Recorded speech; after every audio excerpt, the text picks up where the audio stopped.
Esiet sveicināti! Šodienas video temats – jautājums, kas jāuzdod cilvēkiem, ja esi jauniņais. Jā, arī vadītāji, menedžeri bieži vien mēdz nonākt tā saucamo jauniņo lomā, kad, piemēram, jūs pievienojaties komandai, kas jau ilgstošu laiku ir strādājusi cieši plecu pie pleca. Un šis viens jautājums palīdzēs jums diezgan ātri rast kopīgu valodu ar topošajiem vai jau esošajiem kolēģiem un daudz labāk izprast visus tos procesus un situāciju, kas norisinās komandas iekšienē un ap to apkārt.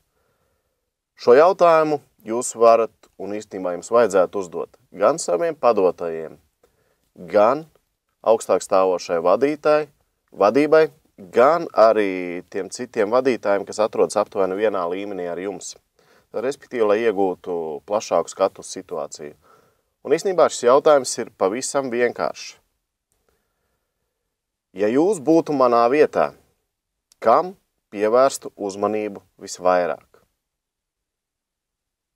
Protams, mēs tur varam mainīt frāzes pa situācijām un tam līdzīgi, bet pamat jautājums, ja jūs būtu manā vietā, kam pievērstu uzmanību visvairāk. Un šis jautājums, ko viņš izdara?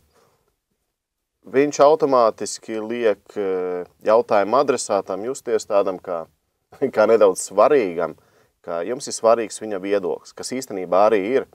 Un jūs savā ziņā izrādat cieņu un respektu šim cilvēkam un, zinat, cieņu var tikai iemantot. Ja jūs pa priekšu izrādat cieņu, tad arī pret jums šī cieņa tiks izrādīta.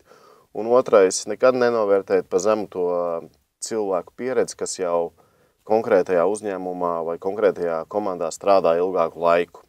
Tātad jūs iegūstat gan cieņu un respektu, sākat iegūt, gan arī ļoti svarīgu papildus informāciju, lai jūs varētu nofokusēties uz konkrētām primārajām degošajām lietām, kas tagad būtu jādara.